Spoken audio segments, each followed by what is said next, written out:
시청자 여러분, JTBC 뉴스룸을 시작하겠습니다.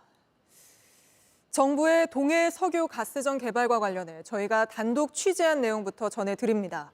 우리 정부가 석유 나올 가능성이 높다고 밝힌 7곳 중 대게와 집게로 불린 2곳을 호주 업체가 이미 분석했고 사업성이 없다고 판단했다는 단독 보도 전해드렸는데 그나마 가능성이 있다고 봤던 대게에 대해서도 정밀 분석을 한 뒤 시추에도 경제성이 마이너스란 결론을 내리고 사업을 철수한 것으로 확인됐습니다. 먼저 김한수 기자의 단독 보도입니다. 2022년 4월 나온 우드사이드의 합병전 보고서입니다. 동해 탐사 지역인 대게와 집게가 언급돼 있습니다. 시추 직전 단계인 유망구조로 갈 확률이 집게는 25%에 불과합니다. 대게는 그나마 75%라고 봤습니다. 유망구조로 가기 전 단계인 잠재구조여서 모두 사업성이 없다고 봤습니다. 이를 두고 석유공사는 우드사이드가 유망구조까지 분석을 못하고 철수했다고 밝혔습니다. 그런데 우드사이드가 한국 사업에서 철수하기 전 만약 대게가 유망구조로 된다는 가정하에 정밀 분석을 한 사실이 확인됐습니다. 우드사이드의 합병전 보고서입니다.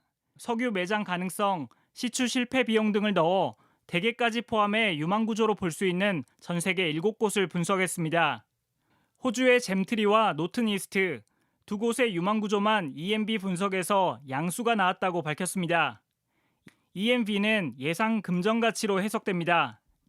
분석 결과가 양수여야 계속 투자 가치가 있는 경제성 높은 지역을 뜻합니다. 한국의 대게를 포함해 나머지는 음수여서 경제성이 없다는 판단을 내린 겁니다. NPV가 마이너스라는 얘기는 들어간 돈도 회수 못한다는 의미예요. 그 투자할 이유가 없죠. 우드사이드는 당초 7곳 모두 경제성이 있다고 봤습니다. 하지만 외부기관 평가와 자체 분석 결과를 다시 검토해 최종적으로 경제성이 없다고 보고 한국 사업에서 완전히 철수했습니다. JTBC 김한수입니다. 우드사이드가 탐사했던 곳, 대게와 집게 말고도 한 곳 더 있던 걸로 확인됐습니다. 바로 오징어. 이번 정부 발표 이후 핵심 지역으로 꼽혀온 곳입니다. 이로써 정부가 유망하다고 밝힌 7곳 중 최소 3곳은 이미 탐사했던 걸로 확인됐는데 여러 의문이 듭니다. 김일한 기자의 단독 보도 보시고 스튜디오에서 좀 더 짚어보겠습니다. 우드사이드는 분기별 보고서를 통해 석유 탐사 진행 상황을 공개해 왔습니다. 2019년 4분기 보고서에서 오징어라는 단어가 처음 등장합니다. 우드사이드가 동해 탐사 조강권을 10년 연장했던 때입니다. 8광구와 6-1광구 북부 지역에 걸친 6,093제곱킬로미터 면적의 오징어 지역에 대한 3D 조사를 2020년 1분기 시작할 예정이라고 적었습니다. 다음 해인 2020년 1분기 보고서에선 오징어 3D 조사가 연기됐다고 합니다. 이후 2021년 결산 보고서에서 오징어가 다시 등장합니다. 2021년 5월 오징어 지역 3D 탐사를 끝냈다며 다가올 2022년 계획에선 유망성을 확인하기 위해 한국 3D 데이터 분석이라고 했습니다. 근데 2021년 그래서 여기 이 지역에 약 과거 500제곱킬로미터 정도의 4배 규모가 되는 2000제곱킬로미터의 대규모 3D 탐사를 실시를 했습니다. 이 보고서를 끝으로 오징어라는 단어는 우드사이드 보고서에서 찾아볼 수 없었습니다. 데이터를 분석한 결과는 나와 있지 않습니다. 우드사이드는 정부가 발표한 7곳 중 대게와 집게, 오징어까지 적어도 3곳을 정밀 분석했지만 결국 철수를 결정했습니다. JTBC 김희란입니다. 네, 바로 이어서 여러 의문들 김한수 기자와 짚어보겠습니다. 자, 김 기자. 그 오징어 같은 경우에는 이미 탐사했었다는 사실이 지금 처음으로 확인이 된 건데 혹시 경제성에 대한 평가도 있었습니까?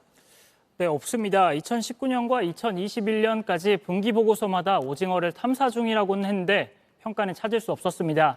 그래서 확실하게 말할 수는 없지만 결국 한국 사업에서 완전히 손을 뗐기 때문에 대게와 집게처럼 경제성이 없다고 봤을 가능성이 있습니다. 네, 또 정부가 석유 나올 가능성 크다고 한 곳 7곳 중에 3곳은 적어도 3곳은 이미 검토를 했던 거잖아요. 그럼 나머지 4곳은 어떤지 궁금한데 정부가 이 4곳이 어딘지 밝히고 있지 않다는 거죠? 네, 맞습니다.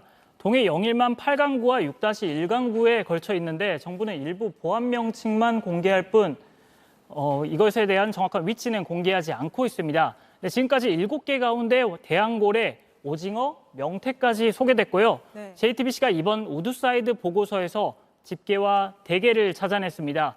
또 오징어도 우드사이드가 검토한 사실도 이번에 확인됐습니다. 네, 우드사이드가 우리나라의 대게를 포함해서 다른 나라까지 7곳 경제성 분석을 했잖아요. 혹시 대게처럼 마이너스 평가가 나왔지만 사업은 계속 이어가는 곳도 있었습니까? 네, 앞서 이야기한 우리 정부가 발표한 7곳과는 다른 곳입니다. 당시 우드사이드가 전 세계에서 참여 중이었던 유망구조 7곳을 말하는데요. 지금까지 확인된 건 세네갈 한 곳입니다. 이것도 경제성이 마이너스로 나왔는데도 사업을 지금까지 계속하고 있습니다. 마지막 내부 검토에서 엇갈린 건데요. 어떤 요인들이 있었는지는 아직까지 확인되지 않았습니다. 네, 그러니까 마이너스가 나왔는데도 계속 사업을 이어가는 곳이 있지만 우리나라의 대게 같은 경우에는 그러지 않았다 이거군요. 그 이유가 뭔지도 궁금하고 또 우드사이드가 포기한 세 곳에 대해서 우리 정부는 석유가 나올 가능성이 크다. 이렇게 1년 만에 상당히 다른 판단을 내놨는데 그 이유가 뭔지도 궁금합니다. 정부에서 설명을 하고 있습니까? 네, 한국석유공사는 액트지오가 우드사이드에서 넘겨받은 탐사 자료와 또 석유공사 자체 탐사 자료를 종합해서 분석했다고 설명했습니다. 네, 그렇게 검토한 자료에 저희가 찾아낸 우드사이드의 합병전 보고서도 들어 있었다고 합니까? 네, 석유공사의 이 보고서의 존재를 알려주고 또 검토했는지 물어봤는데요. 아무런 답도 하지 않았습니다. 네, 여러 의문이 남는 상황인데 오히려 정부는 일부 자료를 비공개로 전환하고 있죠. 네, 정보공개 포털에서 이번에 대왕고래 관련 계약 정보가 부분 공개에서 비공개로 바뀌었습니다. 윤석열 대통령이 발표한 뒤에도 공개돼 있던 자료들인데 언론의 검증이 시작되자 보안을 이유로 비공개로 전환한 겁니다. 네, 알겠습니다. 오늘은 여기까지 짚어보겠습니다. 김한수 기자였습니다. 김건희 여사 명품백 수수 사건 관련 단독 보도로 이어가겠습니다. 권익위는 김 여사가 받은 명품백이 외국인한테 받은 선물이라며 대통령 기록물이라고 주장했습니다. 특히 표결 당일에는 전원위원들에게도 이런 주장을 펴며 김영삼, 문재인 전 대통령이 외국인에게 받은 가방 목록까지 참고 자료로 제시한 걸로 확인됐습니다. 하지만 그 가방들은 모두 공식 외교 행사를 하며 외국 대통령이나 왕비 같은 정상급으로부터 받은 거라 오히려 일부 위원들로부터 김 여사가 받은 명품백과 같냐는 반발을 샀습니다. 강희연 기자의 단독 보도입니다. 권익위는 가방을 건넨 최재형 목사가 미국 시민권자, 즉 외국인이어서 김건희 여사가 받은 명품백은 대통령 기록물이라고 봤습니다. 따라서 명품백이 대통령 직무와 관련성이 있어도 대통령의 신고 의무는 없다는 논리입니다. 실제 지난 10일 권익위는 전원위원회에서 표결을 앞두고 역대 대통령 사례를 예시로 들며 이 같은 논리를 편 것으로 파악됐습니다. 김영삼, 문재인 전 대통령 등이 외국인에게 받은 가방도 대통령 기록물에 포함됐다는 겁니다. 복수의 전원위 참석자들은 권익위가 건넨 참고 자료에 역대 정권별로 대통령 기록물로 등록된 가방 목록이 정리돼 있었다며 주로 순방 등에서 외국 공식 인사에게 받은 것이었다고 했습니다. 실제 대통령 기록관에 공개된 김 전 대통령의 기록물엔 명품백 등이 포함돼 있습니다. 하지만 아르헨티나 대통령과의 정상회담, 스페인 왕가의 국빈 만찬 등 외교 행사 과정에서 받은 공식 선물이었습니다. 문 전 대통령도 체코 총리에게 받은 핸드백, 체코 대통령과 아시안 정상회 기념품으로 받은 가방 등이 대통령 기록물로 등록되어 있습니다. 일부 위원들은 김 여사는 사적인 공간에서 받은 선물인데 동일선상에서 볼 수 없다. 아직 명품백이 대통령 기록물로 처리됐는지 확인되지 않았는데 대통령 기록물이라고 볼 수 없다며 반발한 것으로 확인됐습니다. 이 가방 목록은 표결 후 권익위가 회수해간 것으로 파악됐습니다. JTBC 강연입니다. 이런 권익위를 향한 비판이 여당에서조차 나오기 시작했습니다. 검찰이 김건희 여사를 소환 조사하지 않을 수 없을 거라는 말까지 공개적으로 나왔습니다. 하이빈 기자입니다. 김용태 국민의힘 의원은 권익위의 이번 결정에 대해 아쉬움이 있다고 비판했습니다. 국민들의 보편적인 생각에서 봤을 때는 이러한 결정 하려고 하기에는 시간을 너무 오래 끌었던 거 아닌가에 대한 아쉬움이 있어요. 좀 국민적인 비판이 있지 않을까에 대한. 김건희 여사의 명품백 수수 의혹을 반년이나 들여다본 권익위가 관련 규정이 없다는 이유로 사건을 종결 처리한 게 국민 정서에 맞지 않다는 겁니다. 또 다른 초선 의원도 JTBC에 법리적인 판단을 떠나 국민들이 권익위에 대한 불신이 생긴 듯하다며 우려를 표했습니다. 그런 만큼 검찰 수사 과정에서는 김건희 여사의 소환이 불가피하다는 목소리도 공개적으로 나왔습니다. 수사기관이 국민의 상식에 맞게 판단할 거라고 저는 생각합니다. 지금 상황에서는 안 하지 않을 수 없을까. 민주당은 김 여사에 이어 윤 대통령도 다시 한번 정조준했습니다. 대통령의 청탁금지법 위반이 이 사안의 권익위 소관 그 법률의 핵심이고요. 명품백 수수와 관련해서 김건희 여사에 대한 부분만 논의되는 것은 반쪽짜리에 불과하다. 명품백 수수 의혹도 수사 대상에 넣은 김건희 여사 특검법을 오늘 당론으로 채택하고 발의했습니다. JTBC 하혜빈입니다. 김건희 여사에게 명품백을 건넨 최재형 목사는 오늘 7시간 동안 경찰 조사를 받았습니다. 건조물 침입, 명예훼손, 스토킹 등 여러 혐의를 받고 있는데 최근 경찰에 혐의를 부인하는 의견서를 냈습니다. 저희가 입수해보니 비서가 직접 안내해준 점, 또 다음 만날 날짜를 먼저 물어온 점, 영상 속 김 여사는 전혀 두려움을 느끼는 모습이 아니라는 점 등을 거론하며 혐의를 부인하고 있었습니다. 한민정 기자입니다. 최재형 목사가 오늘 경찰에 나왔습니다. 건조물 침입과 명예훼손 혐의 등 때문입니다. 모든 거는 김건희 여사 측과 정식으로 합의하에 만남이 이루어진 거지 그냥 푹 치고 들어가서 선물을 주고 나온 게 아닙니다. 최 목사는 스토킹 혐의로도 수사를 받고 있습니다. 경찰 요청으로 최근 변호인 의견서를 냈습니다. JTBC가 확보한 의견서에는 스토킹으로 처벌할 최소한의 요건조차 결여돼 있다고 주장했습니다. 상대방 의사에 반해서 불안감, 공포감을 일으켜야 스토킹인데 전부 해당하지 않는다는 겁니다. 특히 김 여사가 싫다고 했는데 만난 게 아니라고 강조했습니다. 김 여사의 비서가 만날 장소를 알려주고 도착하자 직접 안내까지 해줬으며 두 번째 만날 땐 비서가 먼저 만날 날짜를 물어왔다고 했습니다. 또 김 여사가 최 목사에게 준 설 선물 사진을 첨부하며 불안감과 공포심을 느꼈다면 선물을 보내준 사실은 설명되기 어렵다고 했습니다. 공개된 영상 속 김 여사의 앉은 자세와 태도가 두려움을 느끼는 모습이 아니라고도 했습니다. JTBC 한민정입니다.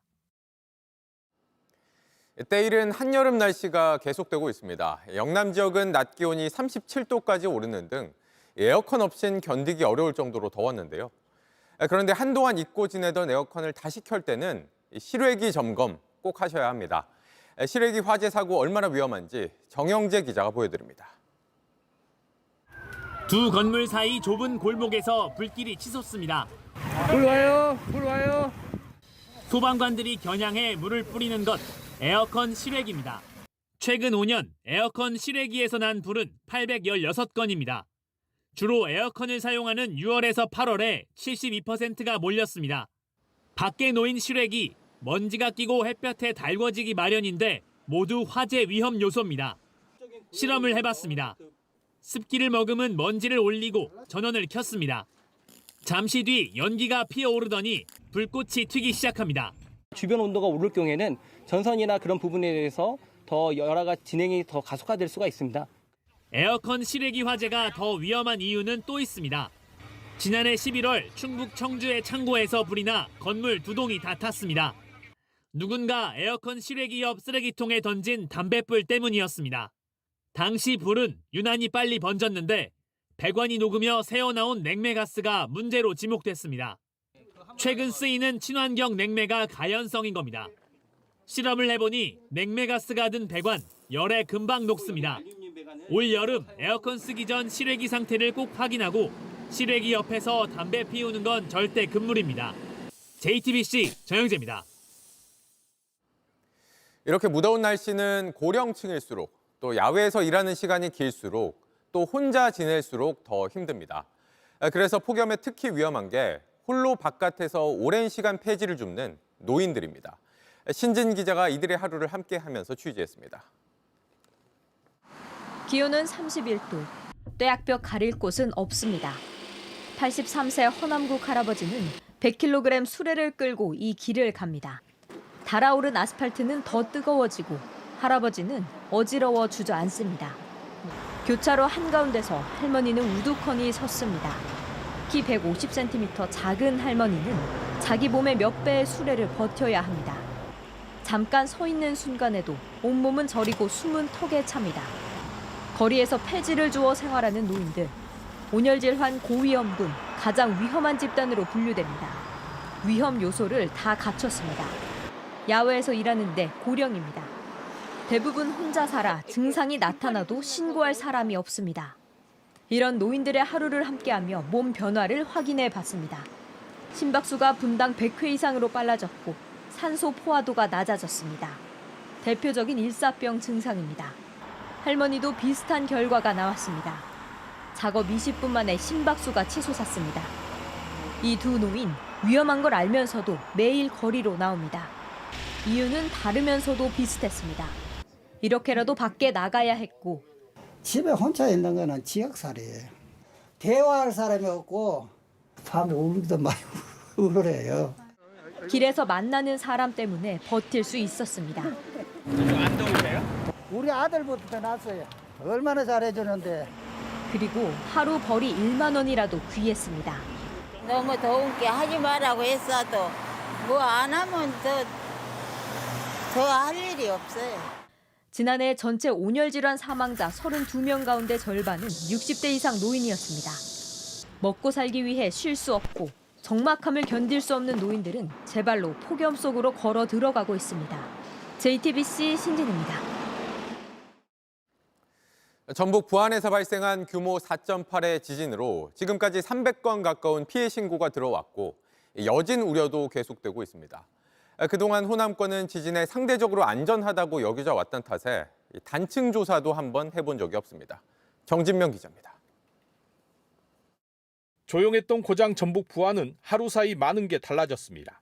마을로 들어가니 곳곳에 금이 갔고 집안 가재 도구는 부서져 나갔습니다. 아직 다 치우지 못했고 무엇보다 또 지진이 덮칠까 불안합니다. 그게 무섭단 게요. 놀래갖고 또 가면 한 번 그러면 자꾸 오는 것 같아갖고. 어제 하루 여진은 17차례 이어졌습니다. 그때마다 불안은 더 커졌고 제대로 못 자고 못 먹었습니다. 지자체는 급히 재난심리센터를 열었고 주민들은 처음 보는 상담사에게 공포를 털어놨습니다.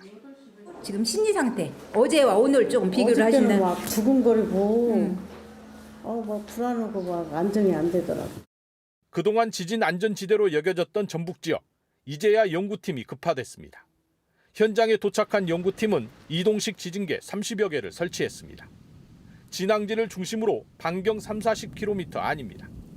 기존에 알려진 함열 단층 말고 이 지역에는 아직 존재가 파악된 단층이 없습니다. 이제야 처음으로 기초적인 단층 조사를 시작한 겁니다. 미소지진들의 위치나 미소지진의 발생 양상을 잘 연구를 해가지고 지표에서 드러나지 않는 단층들이 어디에 있는가. 정부는 지난 2016년 경주 지진 뒤 전국 활성 단층 조사를 진행하고 있습니다. 호남은 8년 뒤인 2032년에야 첫 조사가 예정되어 있습니다. JTBC 정진명입니다. 전공의 이탈이 넉 달째 계속되는 상황에서 의대 교수들도 집단 휴진을 예고하자 환자 단체들은 오늘 절망적이라며 고통을 호소했습니다. 저희는 희귀 난치성 질환으로 15년 넘게 대형 병원에 의지해왔던 환자가 이번 의료 공백 사태로 어떤 불편과 고통을 겪어왔는지 취재했습니다. 이혜원 기자입니다.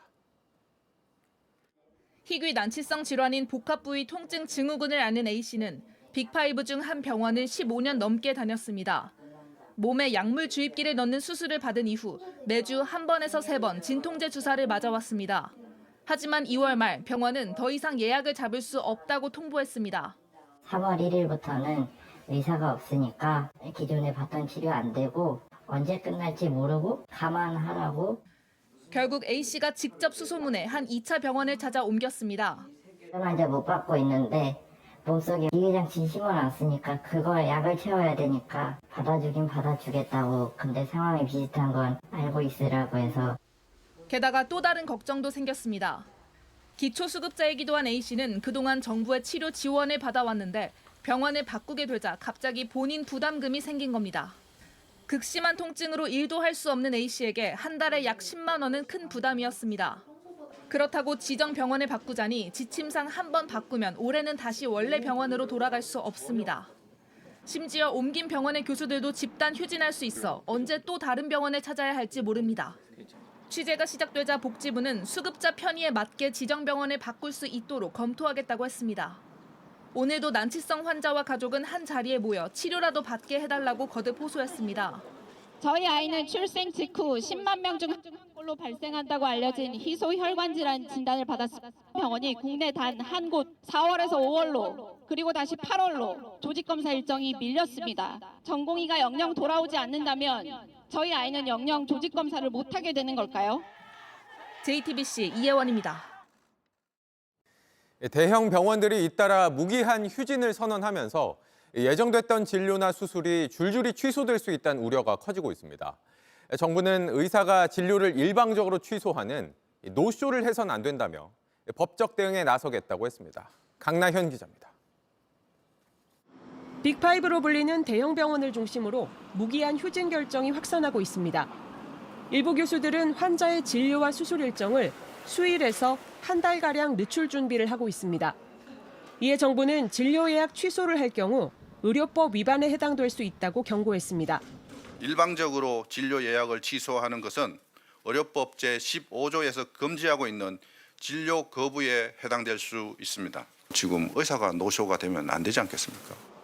분당 서울대병원 노조에 이어 세브란스 병원 노조도 27일부터 예정된 무기한 휴진에 대해 명분도 없고 방식도 잘못됐다며 비판했습니다. 그러면서 환자의 진료 연기와 예약 취소 등 관련 업무를 전부 거부하겠다고 밝혔습니다. 환자들은 나날이 더 혼란스럽습니다. 먼 지역에서 오느라 병원 인근 숙소까지 예약하는 환자들은 불확실한 일정 탓에 마음을 더 졸일 수밖에 없습니다. 이런 가운데 오늘 전국에서 모인 유방암 환자들이 파업을 철회해달라며 대한의사협회를 찾았습니다. 하지만 입구에서 막혔습니다. 열심히는 안 됩니다. 밖에서 지금 통보를 받은 적이 없어요. 30도 넘는 땡볕에서 수십 분을 기다린 뒤 겨우 의협 직원에게 호소문을 전달할 수 있었습니다. JTBC 강나현입니다. 가톨릭대 의대에 이어서 연세대 의대에서도 한 사설업체가 헬스 트레이너 등을 대상으로 해부용 시신을 활용해 강의를 진행해 온 걸로 JTBC 취재 결과 확인됐습니다. 기증받은 시신을 내세워 수십만 원짜리 해부학 강의를 한 건데 강의도 자격이 없는 강사가 맡았습니다. 김지윤 기자가 취재했습니다. 한 사설업체가 올린 해부학 강의 홍보물입니다. 스페셜 카데바 코스라고 적혀 있습니다. 장소는 연세대학교 의대 해부교육센터 5시간 반 수업인데 어깨와 무릎 집중 과정이라고도 써 있습니다. 수강 신청 홈페이지엔 물리치료사와 트레이너 등이 대상이고 수업료는 50만 원으로 나와 있습니다. 강의는 올해만 4번 열렸습니다. 실제로 수업을 들은 트레이너들은 이력에 해부학 과정 수료를 추가했습니다. 강의 담당자는 해부학 박사 후 과정을 받고 있는 연구원 A씨입니다. 박사 과정을 마치고 학교에서 조교 활동을 해온 연구원입니다. 시체해부법에선 시체해부를 진행할 수 있는 인물을 의학교수로 규정하고 있습니다. 법적으로 자격이 없는 강사가 해부 수업을 한 겁니다. 업체 측은 A씨가 강의할 자격이 없다는 사실을 몰랐다고 해명했습니다. 하지만 며칠 전 가톨릭대 의대에서 같은 논란이 불거지자 홈페이지를 폐쇄했습니다.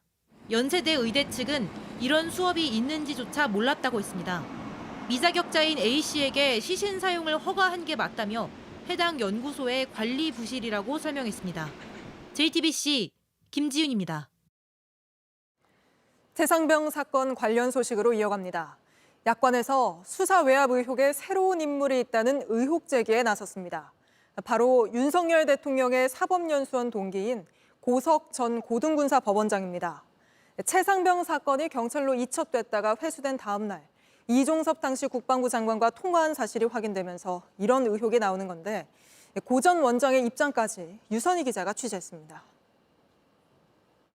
이종섭 전 국방부 장관의 통화 기록엔 지난해 8월 3일 오후 2시 45분 010-71로 시작하는 번호로 걸려온 전화가 한 통 있습니다.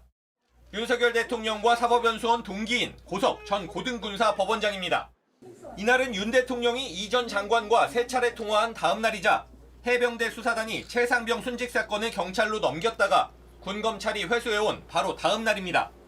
조국혁신당 박은정 의원은 윤 대통령과 가까운 고 전 군사 법원장이 김동혁 국방부 검찰단장에게 영향을 끼쳤을 수 있다는 의혹을 제기했습니다. 김동혁 고석은 같은 육사와 군법무관 출신으로 끈끈한 선후배 사이를 유지하는 관계입니다. 윤 대통령, 김 검찰단장과 모두 친한 고 전 군사법원장이 이날 왜 이 전 장관과 통화했는지, 그 통화가 수사 외압과 관련이 있는지 수사해야 한다고 주장했습니다.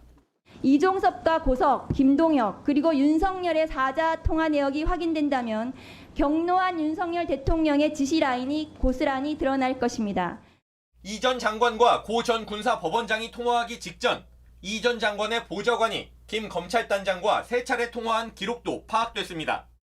고 전 군사법원장은 의혹을 전면 부인했습니다. 당시 최상병 순직 사건과 관련해 어떤 관여도 한 적이 없다면서 육사 졸업 후 이 전 장관과 만난 건 단 한 번뿐이라고 했습니다. 또 이런 일방적인 주장은 대국민 사기극이라고 비난했습니다. JTBC 유선입니다. 최상병의 어머니가 아들의 순직 1주기를 앞두고 보낸 절절한 편지를 두고도 정치권에서는 서로 다른 답을 내놓고 있습니다. 누가 그런 수색을 하게 했는지 밝혀달라는 어머니의 요구에 국민의힘은 공수처를 향해 수사를 빨리 끝내달라고 했고, 민주당은 반드시 특검법을 통과시키겠다고 했습니다. 박사라 기자입니다. 최상병의 어머니가 애끓는 편지로 요구한 건 크게 두 가지였습니다. 누가 구명조끼도 없이 흙탕물에 장화를 신고 들어가 수색을 하게 했는지 빨리 밝혀달라. 이 사건을 수사하다 항명 혐의로 재판에 넘겨진 박정훈 전 해병대 수사단장을 선처해달라는 겁니다. 국민의힘은 경찰과 공수처에 빠른 수사 종결을 요구했습니다. 사건 수사가 순직 1주기가 되는 7월 19일 이전에 종결될 수 있도록 촉구하고, 잘못이 있는 자에 대해서는 지위 고하를 막론하고 일벌백계토록 하겠다고 약속드렸습니다. 박 전 단장에 대해선 대통령에게 건의하겠다면서도 법원 결과가 나온 뒤라고 단서를 달았습니다. 이미 최상병 특검법을 재의결에서도 부결시킨 국민의힘은 특검은 언급하지 않았습니다. 민주당은 여당이 언급하지 않은 특검법을 강조했습니다. 진실이 밝혀지기 바란다는 어머니의 호소에 응답하겠습니다.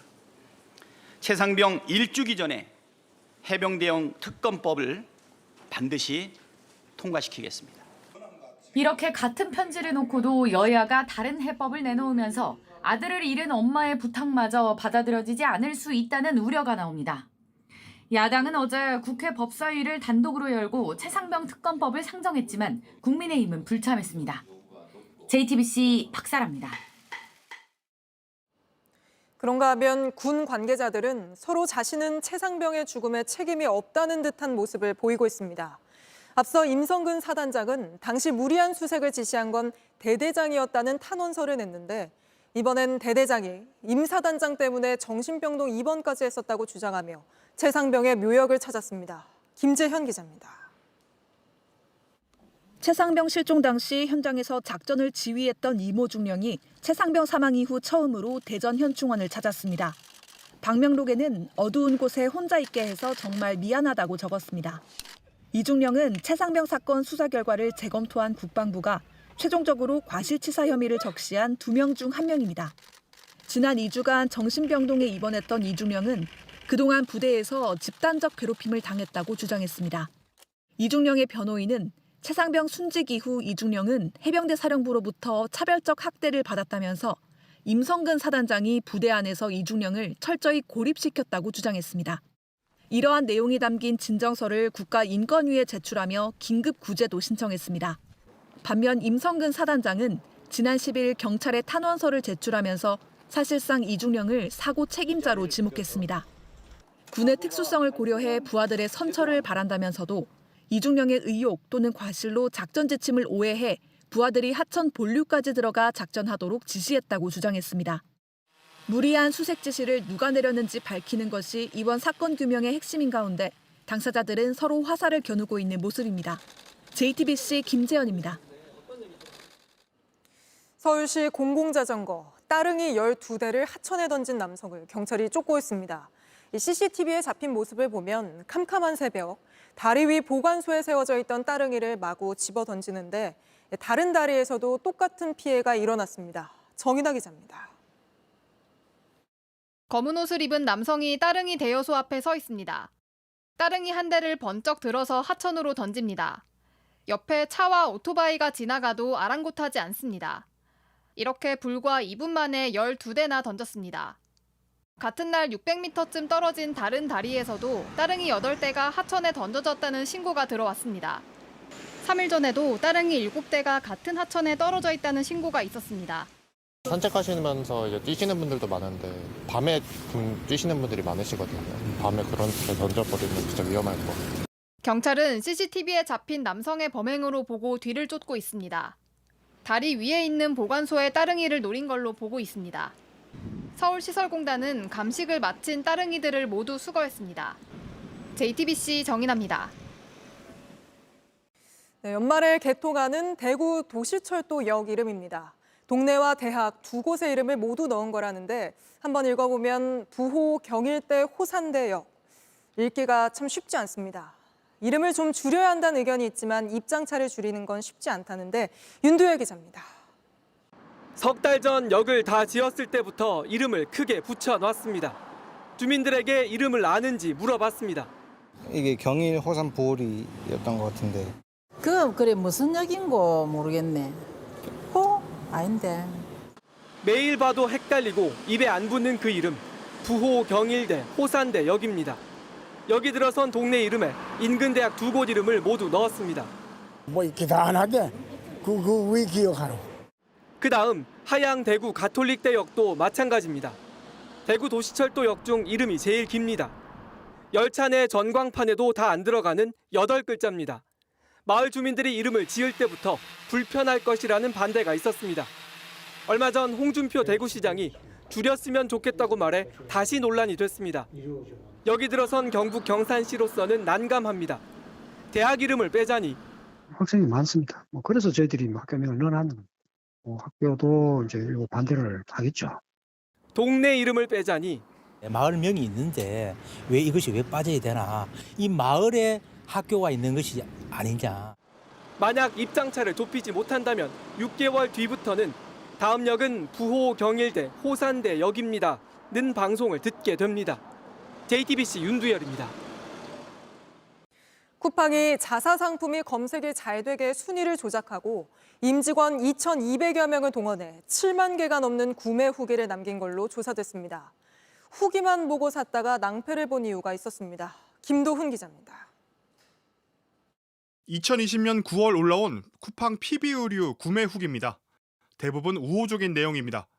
별점은 5개가 달렸습니다. 하지만 다른 소비자가 쓴 제품 후기는 전혀 다릅니다. 불편하고 비추천이라는 내용과 별점은 한두 개입니다. 알고 보니 높은 별점이 달린 후기, 쿠팡 임직원들이 쓴 것이었습니다.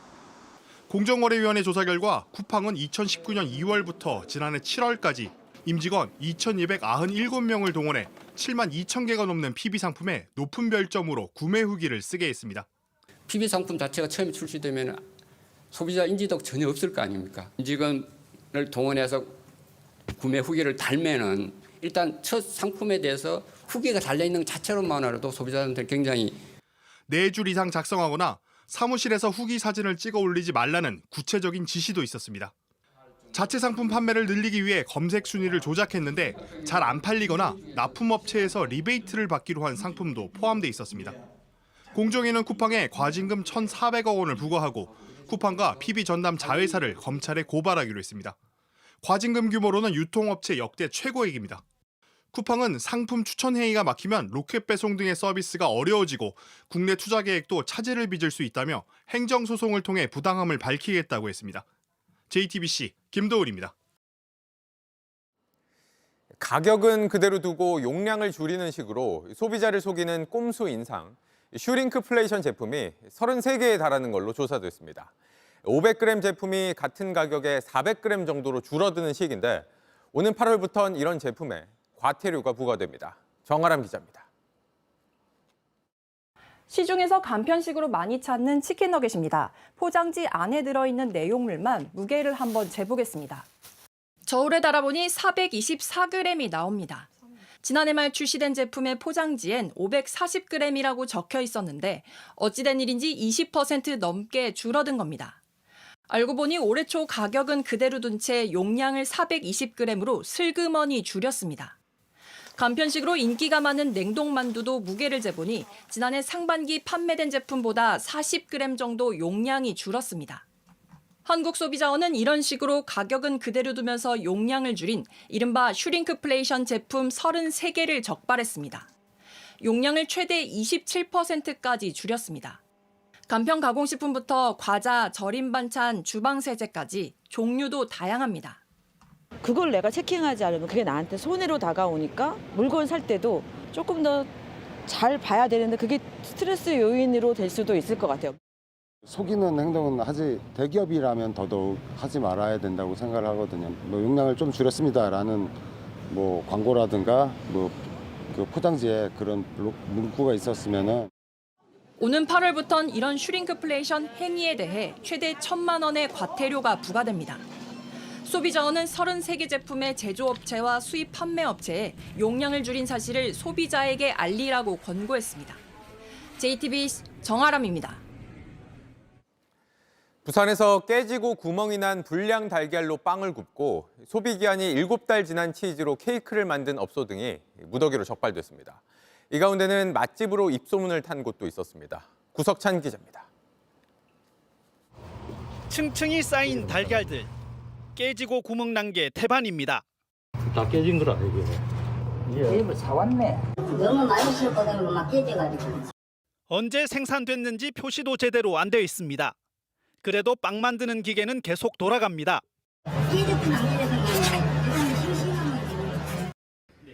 한 식당 조리대에는 오래된 어묵과 누렇게 말라붙은 쫄면 재료가 널브러져 있습니다. 이물들이 다 무른 상태에서 다시 쓰실 거라고 이렇게 해놓은 것 같은데. 케이크를 만드는데 소비 기한이 7달이나 지난 치즈를 넣은 곳도 있습니다. 이렇게 햇섭 인증 마크를 위조한 무허가 업체도 적발됐습니다. 주방 위생 상태 역시 눈 뜨고는 못 볼 정도입니다. 조리기구마다 새까만 기름때가 덕지덕지 붙었습니다. 부산시는 지난달 유명 음식점과 식품업체 등 120곳을 상대로 먹거리 안전 단속을 벌였습니다. 적발된 15곳 중 일부는 이름이 널리 알려진 식당입니다. 관광객들이 많이 또 애용하고 방문하는 그런 맛집으로 손꼽힙니다. 그래서 가격도 1인당 몇만 원대로. 처벌을 할 방침이지만 이미 많은 손님들이 맛집이라는 데 넘어가 못 먹을 걸 먹었습니다. JTBC 구석찬입니다. 우리 어선이 홍콩 국적 선박에 뺑소니 사고를 당해 뒤집히면서 선원 1명이 숨지고 2명이 실종됐습니다. 달아난 선박 선장은 사고 사실을 몰랐다고 주장했는데 뱃머리에 묻은 어선 페인트 때문에 덜미가 잡혔습니다. 오원석 기자입니다. 배는 바닥이 하늘을 보고 누웠습니다. 헬리콥터는 하늘을 맴돌고 잠수사들은 연신 바다로 뛰어듭니다. 다른 배와 충돌해 뒤집힌 33톤짜리 어선 모습입니다. 바다에 빠진 선원들을 구해야 합니다. 이 어선에는 9명이 타고 있었습니다. 선장은 숨졌고 인도네시아 국적 선원 2명은 실종됐습니다. 구조된 나머지 6명은 쉽게 말을 잇지 못합니다. 몸은 괜찮으세요? 많이 안 다치셨어요? 혹시 사고 당시에 소리 같은 거 좀 들리시는 거 있나요? 사고는 오전 3시 18분쯤 전남 신안군 가거도 북동쪽 18km 지점에서 났습니다. 갑자기 큰 충격을 받아 어선이 뒤집혔습니다. 누군가와 부딪힌 걸로 보였는데 아무도 사고 신고를 하지 않았습니다. 해경은 주변을 지나던 모든 배를 추적하기 시작했고 일본에서 중국으로 가던 9,700톤급 홍콩 국적 화물 선박을 지목했습니다. 경비정으로 뒤쫓았더니 사고 지점에서 68km 멀어졌습니다. 우리 영해를 벗어났지만 해경은 나포 추적 권한을 발동해 체포했습니다. 화물 선박엔 충돌 자국이 있었고 우리 어선과 같은 색 페인트가 묻어 있었습니다. 홍콩 선적 상선을 확인 추적한 결과 선박 선수 충돌 흔적을 확인했으며 주 시료 등을 분석해 혐의를 특정할 예정입니다. 화물선 승무원들은 충돌한지 몰랐다고 말했습니다. 진실은 밝혀집니다. JTBC 오원석입니다. 부산 폐수처리 공장에서 폭발이 일어나 3명이 다쳤습니다. 주변에 유독물질을 취급하는 공장이 모여 있었는데 자칫 더 큰 사고로 이어질 뻔했습니다. 강버들 기자가 취재했습니다. 아무렇게나 쌓인 폐기물 뒤로 연기가 치솟습니다. 부산 사상구 감전동 한 폐수처리 공장 모습입니다. 오전 10시 20분쯤 갑자기 폭발했습니다. 공장 내부 정화 설비가 터져나갔는데 지붕이 날아갈 정도였습니다. 공장 인근 다른 건물 유리창도 수십 장 깨졌습니다. 이 사고로 노동자 1명이 머리를 심하게 다쳤습니다. 모두 3명이 치료를 받고 있습니다. 아마 추정컨대 폭발을 아마 집중적으로 몸으로 아마 받아들이셨던 것 같습니다. 폭발 사고가 난 사상공단은 유해물질을 취급하는 공장이 밀집돼 있습니다. 자칫 대형 사고로 이어질 수 있었습니다. 이 공장은 황산과 수산화 나트륨을 취급하는 곳이지만 유독가스 누출은 발생하지 않았습니다. 아직 폭발 원인은 정확하게 밝혀진 게 없습니다. 전기안전점검이 있었다고 이야기를 하시는데 그 부분과 사고와의 인과관계를 저희들이 알 수 없으니까.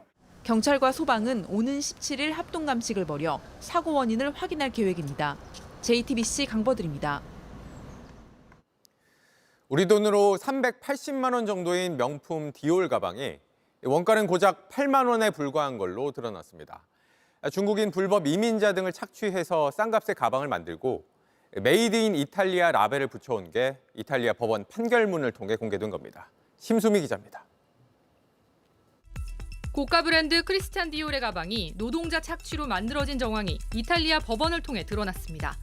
현지 언론은 지난 10일 밀라노 법원이 디올 이탈리아 지사의 가방 제조업체 디올 SRL에 대해 사법행정 예방 조치를 명령하고 1년간 업체를 감독할 사법행정관을 임명했다고 보도했습니다. 중국인이 운영하는 하청업체의 노동 착취를 방치, 조장한 혐의입니다.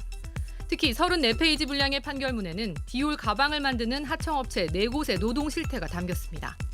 공장이 24시간 휴일에도 돌아갈 수 있도록 노동자들을 작업장에서 재우거나 기계가 보다 빨리 작동할 수 있게 안전장치를 제거한 채 일을 시켰다는 겁니다.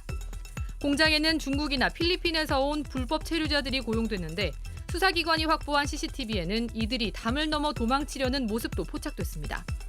이를 통해 생산 비용을 아낀 업체는 가방 한 개당 불과 53유로, 우리 돈 약 8만 원씩 받고 디올사에 넘긴 걸로 나타났습니다. 해당 가방은 디올 매장에서는 2,600유로, 약 380만 원에 팔리는 제품입니다. 법원은 디올 사업부가 공급업체의 실제 작업 조건이나 기술 능력을 확인하지도 정기감사를 실시하지도 않았다며 책임을 물었습니다. 이탈리아 경찰과 검찰은 몇 년 전부터 명품 제조사 하청업체들의 노동 실태를 수사하고 있습니다. 전 세계 명품 원산지의 약 50%가 이탈리아인데 중국인이 현지에 만드는 저가 회사들이 이탈리아 전통 가죽 산업에 타격을 입힌다는 지적이 나온 데 따른 겁니다. 디올에 앞서 지난 4월에는 조르지오 아르마니가 동일한 사법행정 예방 조치를 받았습니다. JTBC 심소희입니다. 최근 60대 중국인 남성이 배를 몰고 대만에 밀입국을 시도하다 붙잡혔는데 조사 결과 전직 중국 해군 함장으로 드러났습니다. 대만에 닿을 때까지 아무런 제지도 받지 않아 감시망에 구멍이 뚫렸다는 논란이 불거졌습니다. 베이징 이도성 특파원입니다. 한 남성의 손에 수갑이 채워지고 양팔이 붙들린 채 어디론가 끌려갑니다. 고속정을 몰고 대만으로 향했던 한 중국인 남성인데 지난 9일 대만 북부 단수이강에 진입하다가 다른 선박과 충돌한 뒤에 붙잡힌 겁니다. 대만 당국은 이 남성이 60대 란모 씨로 중국 해군 함장 출신이라고 발표했습니다.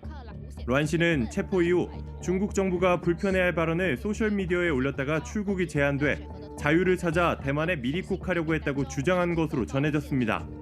중국 푸젠성 푸저우에서 출발해 260km를 건너 대만에 닿는 동안 아무런 제재도 받지 않은 사실이 알려지면서 대만이 발칵 뒤집혔습니다. 타이베이로 이어지는 단수이강은 총통부까지 거리가 20여 킬로미터에 불과해 유사시 대만 수뇌부를 노린 중국군의 침투 경로로 꼽히기 때문입니다. 해순소 측은 당시 레이더로 해당 선박을 확인하고도 단순히 대만 어선으로 착각했던 것으로 드러났습니다. 系统没有失灵，是人出了问题，我们感到非常的遗憾。那这一点未来都是我们必须要痛加改进检讨的地方。 일각에선 중국의 회색지대 전술 가능성도 제기됩니다. 정규군이 아닌 민병대나 민간인 어선 등을 이용해 도발하는 전술을 말하는데 대만 당국에 따르면 최근 1년간 유사한 사건이 18차례나 일어났습니다.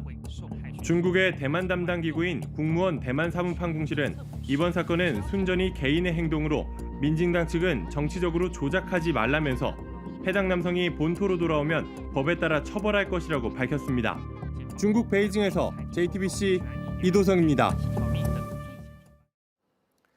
일본에선 다음 달부터 새 지폐가 나옵니다. 문제는 식당에서 음식 계산할 때 쓰는 자판기, 또 전국에 200만 대가 넘는 음료 자판기가 새 지폐를 인식하지 못할 수 있다는 겁니다. 자판기 천국으로 불리는 일본이라 상당한 혼란이 예상됩니다. 도쿄 정원석 특파원입니다. 오는 7월 3일 새 지폐를 도입하는 일본. 각도에 따라 얼굴 방향이 바뀌는 3D 홀로그램을 접목한 첨단 지폐입니다. 대중교통과 은행 ATM 기기 등 새 지폐를 인식하기 위한 준비가 진행 중입니다. 그런데 소규모 식당들은 울상입니다. 일본은 이런 자판기에서 메뉴를 고르고 식권을 뽑는 형태의 가게가 흔한데요. 신권이 도입되는 만큼 이런 자판기를 바꿔야 할 처지에 놓인 겁니다. 도쿄에서 라멘 매장 4개를 운영하는 아마노 씨. 새 지폐를 인식하는 자판기 값은 대당 200만 엔, 우리 돈 1,750만 원 정도입니다. 보조금을 받아도 4개 매장의 자판기를 교체하는데 들어간 돈은 600만 엔 정도. 이 때문에 라멘 값도 50엔 정도로 올렸다고 말합니다. 12万枚売らないと元は取れない計算です。 최근엔 전자결제가 가능한 자판기도 많다 보니 당장 새 지폐를 인식하지 못해도 큰 문제는 아닙니다. 다만 일본은 여전히 지폐 이용자가 많아 결국엔 교체가 필요한 상황입니다. 日本ってまだキャッシュレス 100% キャッシュレスじゃないから、やっぱ一応現金は持ってた方が安心感はあるかなと。1万いくらって感じ？少し持ってないと不安。 더 시급한 건 이런 음료수 자판기라고 합니다. 전국에 220만 대 정도가 설치돼 있다고 하는데요. 지폐를 판독하는 이 부분의 부품을 교체해야 하는데 대부분의 자판기들이 새 지폐를 인식하기까지는 대략 2년 정도는 걸릴 거라고 합니다. 일본 자판기 기계협회는 다음 달 신권이 발행되면 식당 자동 판매기는 50%, 음료 자동 판매기는 2에서 3%만 새 지폐 인식이 가능할 거라고 내다봤습니다. 도쿄에서 JTBC 정원석입니다.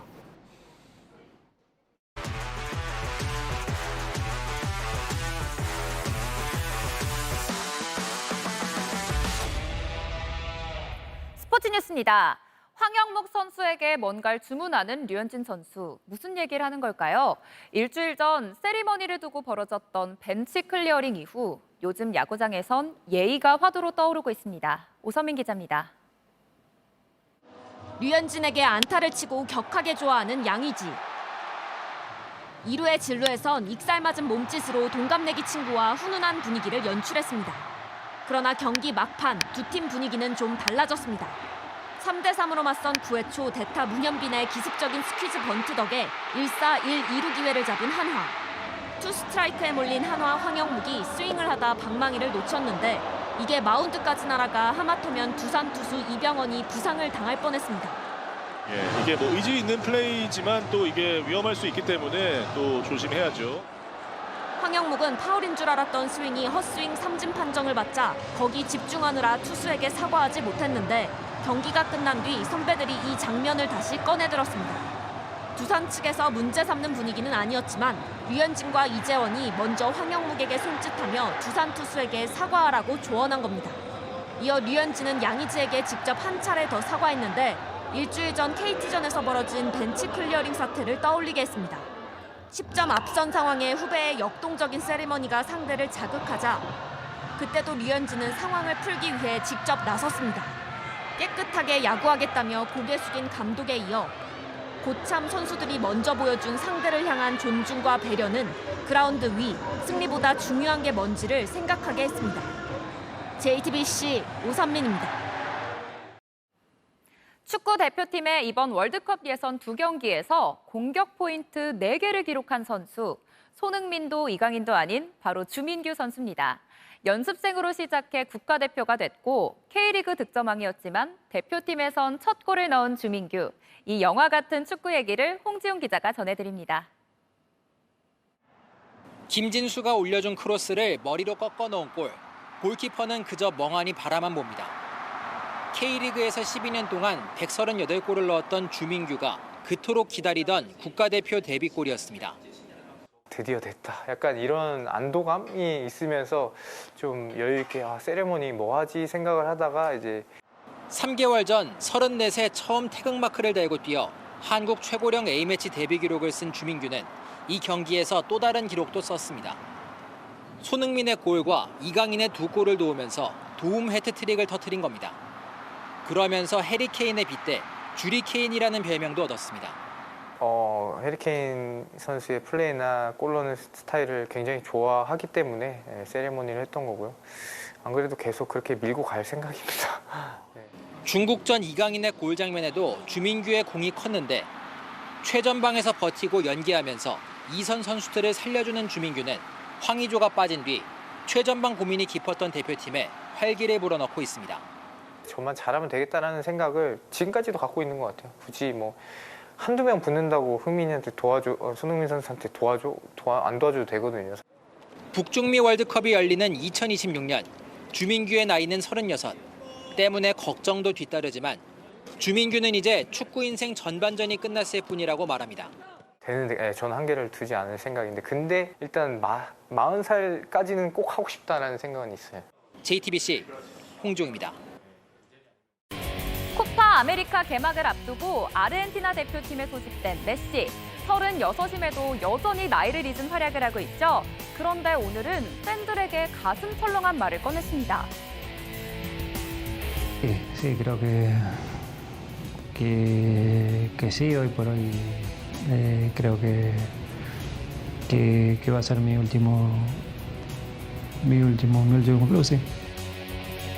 유럽 복귀설이 솔솔 나오자 미국 언론과의 인터뷰에서 직접 밝힌 건데요. 그럼 2026년 북중미 월드컵은 어떻게 되는 걸까요? 5차례 월드컵 무대에서 26경기를 뛴 메시. 역대 월드컵 최다 경기 출전 기록을 썼죠. 2년 뒤에 한 번 더 보고 싶은 건 욕심일까요?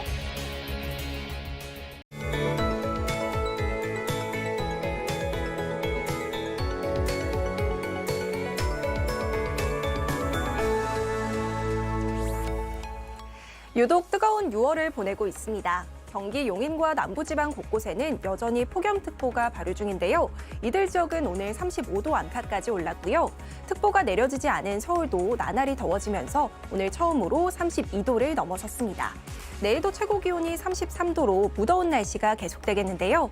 그래도 주말에는 비가 내리면서 더위의 힘이 잠시 빠지겠습니다.